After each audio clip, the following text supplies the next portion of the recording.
সারা বিশ্বের খেলা চলতেছে। কি খেলা? ফুটবল খেলা। এই ফুটবল খেলা আমাদের বাংলাদেশের মানুষ কি খুব ভক্ত। কোন দল করেন? কেউ বলে আর্জেন্টিনা করি, আবার কেউ বলে কি করি ব্রাজিল করি। সমস্ত দেশে তারা তাদের দেশ, তারা মুসলমান না ইহুদি না খ্রিস্টান? বলেন এরা হচ্ছে খ্রিস্টান ইহুদি। এদের যে জীবন, এদের যে চরিত্র, মেসির সম্পর্কে পত্রিকায় দেখলাম এখান থেকে কয়েক বছর আগে যে মেসির একটা ছবি দিয়েছেন, সেই ছবিতে মেসির দুইটা ছেলে আর তার স্ত্রীর ছবি, আর নিচে লেখা এই মেসি বিয়ে করেছেন। মানে বিয়ে করতেছে কখন? বড় বড় 10 বছর 11 বছরের ছেলে, এরকম বড় বড় দুইটা ছেলে আর স্ত্রীর ছবি দিয়ে বলছে মেসি আজকে বিয়ে করেছে। বাচ্চা কাচ্চা সব কিছু হয়ে গেছে, আর বিয়ে করছে বিয়ের কত বছর পরে? বাচ্চা কাচ্চা হওয়ার 10 বছর পরে। এই যে মেসি, নেইমার, এরা আমাদের আইডল না। আমাদের আইডলকে মুহাম্মদুর রাসূলুল্লাহ সাল্লাল্লাহু আলাইহি ওয়াসাল্লাম। হারাম ওই জিনিস, যে জিনিসটা আমার নামাজ থেকে বিরত রাখে। এই দেখেন আমরা যে ক্রিকেট খেলি, শরীর চর্চা ইসলামে আছে, নাই এমন কিছু না, কিন্তু 5 দিনের যে টেস্ট ম্যাচ খেলে, আপনি চিন্তা করেন কত শ্রমিকের কাজ বন্ধ হয়ে যায়, অফিস আদালতে কাজ বন্ধ হয়। এই যে ওয়ানডে খেলা হয়, এই ঘন্টার পর ঘন্টা, 5 ঘন্টা 6 ঘন্টা, এই যে ফুটবল বিশ্বকাপের যে খেলা, কত শ্রমিক, হাজার হাজার, সারা বিশ্বের লক্ষ লক্ষ শ্রমিক কি হয়, তারা কিন্তু এই যে কাজ, যে কত কাজ, এই কাজগুলো নষ্ট হয়, অর্থনৈতিক চাকা অচল হয়ে যায়। ঠিক কিনা? তাহলে দেখেন কতটা ক্ষতি হয়। কিন্তু উন্নত রাষ্ট্র একটা জিনিস দেখবেন, খেয়াল করে দেখবেন, এই যে ভারত, বাংলাদেশ, পাকিস্তান, এই কয়টা দেশের মানুষ খুবই অলস। আচ্ছা বলেন তো, আমেরিকার মতো একটা উন্নত রাষ্ট্র পৃথিবীর মাঝে, আমেরিকা উন্নত রাষ্ট্র, আরেকটা রাষ্ট্র কি চায়না। আমেরিকা আর চায়না এরা কি ক্রিকেট খেলে? একটা জিনিস আমি লক্ষ্য করে দেখলাম, এরা ফাও সময় নষ্ট করে না, শ্রমিকদের সময় নষ্ট করে না। কানাডা এরা এখন একটু খেলে, কিন্তু যত উন্নত দেশ আছে তারা কিন্তু কি করে না, তারা কিন্তু এই ক্রিকেট নিয়ে এরা সময় ব্যয় করে না। কারণ কি? তারা জানে যে আমরা এই নেশাটা যদি মানুষের ভিতরে ঢুকিয়ে দেই তাহলে কি হবে, এই নেশা যদি মানুষের ভিতরে ঢুকিয়ে দেই তাহলে আমাদের দেশের কাজ বন্ধ হয়ে যাবে। শ্রমিকেরা কি করবে না? শ্রমিকেরা কাজ করবে না। আর আমরা আমাদের আইডল বানিয়েছি, আমাদের সুপার হিরো বলি আমরা সুপার হিরো বানিয়েছে তাদেরকে যারা আমাদের আদর্শের বাইরে, আমাদের মতের বাইরে চলে। বাবার খবর রাখে না, খোঁজ খবর রাখে না। এক কৃষক দেখলাম, সে জমি বিক্রি করে বিশাল বড় পতাকা বানিয়েছে। তার বাবার মশারি নাই মনে হয়, তার বাবার কাপড় চোপড় ঠিক মতো আছে কিনা তা জানি না, অথচ সে কি করছে, সে ওই আর্জেন্টিনা আর ব্রাজিলের পতাকা টাঙিয়েছে। পতাকা টাঙাতে গিয়ে কি করছে, একজন মৃত্যুবরণ করছে। এক যুবক দেখলাম মারা গেছে। তো এই শহীদ হয়ে গেছে নাকি? এই যে এটা কিসের আলামত? এগুলো বাংলাদেশে এই আলামতগুলো কিন্তু ভালো না। এখন আমাদের এই দেশটা, আমরা এদেশের অবস্থা খুবই নাজুক পরিস্থিতি। আমরা মুসলমানেরা এখন সচেতন নাই, আমরা অসচেতন। দেশের অবস্থা কি হচ্ছে, পরিস্থিতি কি হচ্ছে, আমরা কিন্তু খবর রাখি না। দেশ যাচ্ছে একদিকে আর আমরা আর্জেন্টিনা আর ব্রাজিল নিয়ে ব্যস্ত আছি। আপনি আসলে আমরা খবর নাই, আমরা গাফেল।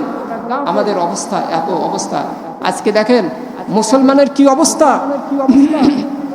আপনি ইন্ডিয়ায় দেখেন, সেখানে মুসলমানদের মসজিদ ভেঙে সেখানে মন্দির করা হচ্ছে।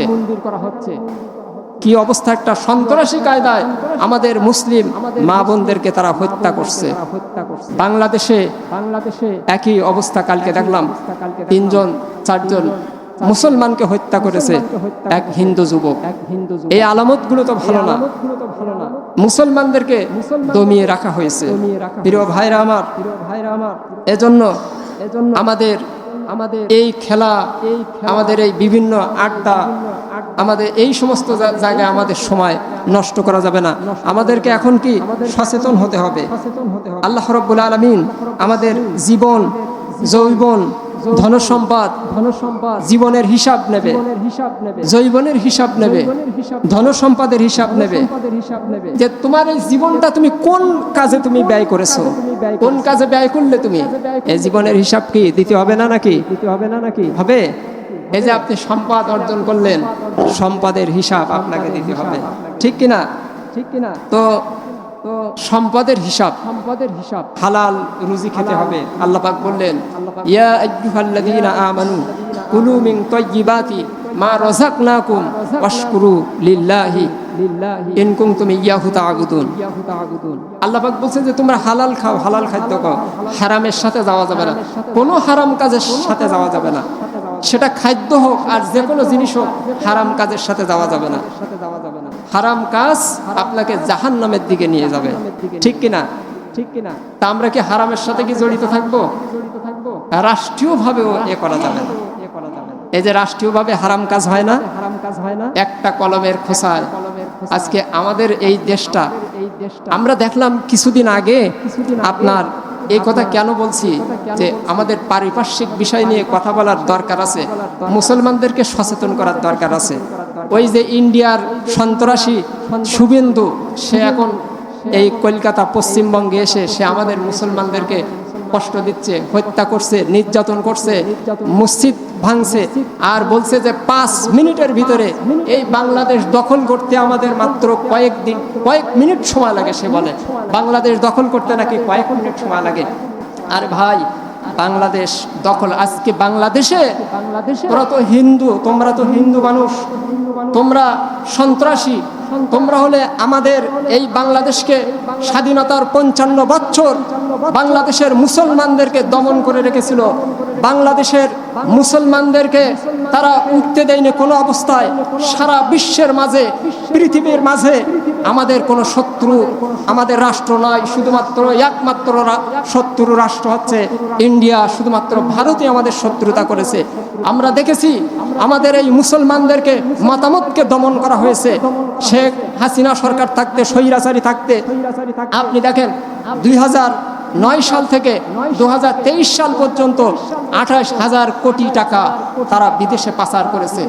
আজকে কেউ এমন মানুষ হয়েছে, আমরা যদি আমাদের যদি সামরিকভাবে আমরা আজকে যদি সঠিক সরকার যদি থাকতো বাংলাদেশে, ইমানদার সরকার যদি থাকতো, আজকে ওইভাবে হুমকি দেওয়ার সাহস পেত না যে 5 মিনিটে, কয়েক মিনিটে আমাদের মুসলমানদের ভূমি দখল করে নেবে। কারণ আমরা এমন মুনাফিক পেয়েছি, কেউ একটা ইউনিয়ন কেনার টাকা নিয়ে চলে গেছে, কেউ একটা থানা কেনার টাকা নিয়ে চলে গেছে, কেউ একটা জেলার মতো, মানে হাজার 6,000 কোটি, 7,000 কোটি, 10,000 কোটি টাকা নিয়ে গেছে। কেউ 10টা যুদ্ধ বিমান কেনার টাকা নিয়ে চলে গেছে, কেউ 20টা যুদ্ধ বিমান কেনার টাকা নিয়ে গেছে। এই মিসাইল, তারপরে ট্যাঙ্ক, সব কিছু যেগুলো পাচার হয়েছে, যে টাকাগুলো, এইগুলো যদি আজকে আমাদেরকে থাকতো, তাহলে এই দেশ আমাদের উন্নত হয়ে যেত। আমাদের এইভাবে হুমকি দেওয়ার সাহস কোনো হিন্দুর বাচ্চা দিতে পারতো না, ঠিক কিনা? কেউ পারতো না আমাদেরকে। কিন্তু তারা কি করছে? তারা দুর্নীতির মাঝে তারা এমন সিস্টেম করে আমাদের বাদশা, আমাদের যারা সরকার প্রধান হয়, তাদেরকে তারা এমন কৌশলে পাশ করিয়ে তাদের লোকজন বসিয়ে তারা দুর্নীতি করার সুযোগ দিয়েছে যে তোরা দুর্নীতিতে ব্যস্ত থাকো, তোমাদেরকে প্রধানমন্ত্রী করব, স্বরাষ্ট্রমন্ত্রী করে দেব, আর তোমরা দুর্নীতিতে ব্যস্ত থাকো, ফাঁকের দানে তোমাদের দেশ নিয়ে কেউ চিন্তা করবে না। এজন্য 55 বছরে কেউ দেশ নিয়ে চিন্তা করিনি। এজন্য সামরিক বাহিনী আমাদের আজকে এত দুর্বল। আর যদি আজকে উত্তর কোরিয়া আর পাকিস্তান টিকে রয়েছে, কিসের জন্য টিকে রয়েছে? আজকে পাকিস্তানে যদি সামরিক শক্তি না থাকতো, উত্তর কোরিয়া যদি আজকে ইরানের কথা চিন্তা করেন, আজকে কিসের জন্য আমেরিকা পিছিয়ে এসেছে? মুসলিম ভূমি থেকে কিসের জন্য পিছিয়ে এসেছে? শুধুমাত্র পিছিয়ে আসার একমাত্র কারণ, সেখানে কি ডান্ডা আছে, সেখানে অস্ত্র আছে।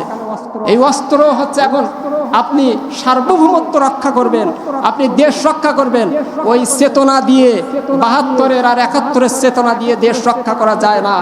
দেশ রক্ষা করতে হলে আপনাকে কি করতে হবে? আপনাকে অস্ত্র দিয়ে জবাব দিতে হবে। আপনি শুধু বলবেন যে মাথা উঁচু করে দাঁড়াবে, কিন্তু মাথা উঁচু না। আমাদের বাংলাদেশি জাতিদের মাথা কবরের ভিতরে ঢুকিয়ে রেখেছে, আর শুধু বলছে যে মাথা উঁচু করে এ জাতি দাঁড়িয়ে থাকবে। তো আমাদের আসলে কিন্তু মাথা উঁচু করিনি। আজকে যদি মারে, আচ্ছা বলেন তো, আপনাকে যদি কেউ লোহার একটা বল দিয়ে যদি আপনাকে লোহার বল ছুঁড়ে মারে, আপনি প্লাস্টিকের, আপনি ফোমের বল তার দিকে ছুঁড়ে মারলেন, তা তার গায়ে লাগবে না আরাম লাগবে? তার তো আর আরাম লাগবে। তা আমার দিকে যদি কেউ একটা লোহার বল ছুঁড়ে মারে, অন্তত আমি একটা পাথর যেন ছুঁড়ে মারতে পারি। কিন্তু সেই ব্যবস্থা আমাদের দেশের সরকার, আমাদের দেশের কেউ করেনি।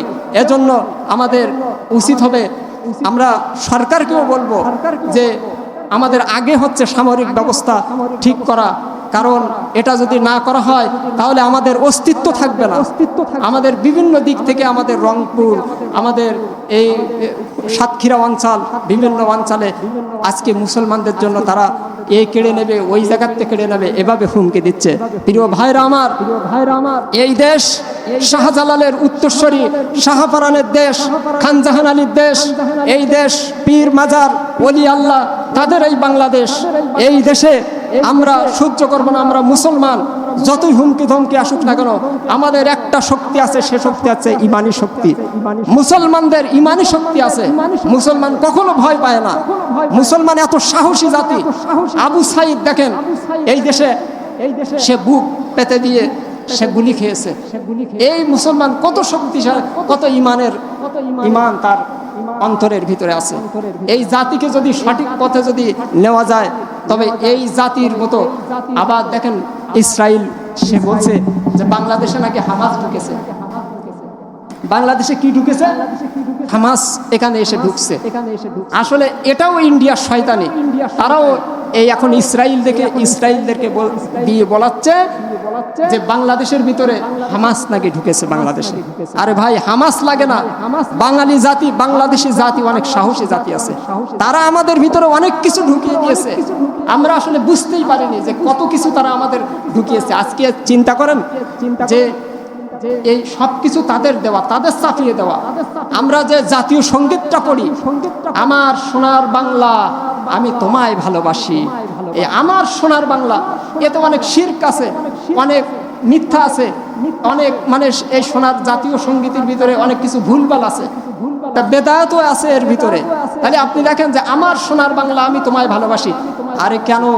আমার সোনার বাংলা এটা লেখা 120 বছর আগে, আমাদের বাংলাদেশ হওয়ার 120 বছর আগে লেখা।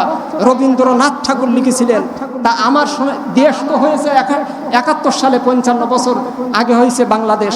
তাহলে বাংলাদেশের ঐতিহ্য নাই, বাংলাদেশের মুক্তিযুদ্ধের কথা নাই, বাংলাদেশের কোনো কথা নাই। সেই 120 বছর আগে লেখা, কিন্তু কত সে আমার সোনার বাংলা। তা আমার সোনার বাংলা শুনলে এটা তো কলকাতা বাংলার কথা মনে পড়ে। এখন তো তারা চাচ্ছে কলকাতা বাংলা, এই বাংলা এক করার জন্য। তাহলে আমরা ওইটা মানি যে আমার সোনার বাংলাদেশ আমি তোমায় ভালোবাসি। আবার জয় বাংলা, এই জয় বাংলা আপনি ইতিহাস দেখবেন, এই জয় বাংলাদেশ সব অর্ধেক করে রেখেছে, যাতে করে আমাদের বাংলাদেশ নামটাও যেন উচ্চারণ না হয়। এজন্য আমার সোনার বাংলাদেশ, আমরা তো কোনো বিরোধী না। জয় বাংলাদেশ যদি বলে আমরা, আমাদের কোনো সমস্যা নাই যদি জয় বাংলাদেশ বলা হয়, কিন্তু বলিনি। এটা সম্পূর্ণ ইন্ডিয়ার চালাকি ছিল যে যেন বাংলাদেশের নাম যেন উচ্চারণ না হয়। ইনশাল্লাহ মুসলমানেরা এখন সচেতন হচ্ছে, আরও হবে। আল্লাহ পাক এই দেশের মুসলমানদেরকে সঠিক বুঝ জ্ঞান দান করুক। আমরা সকলে বলে আমিন।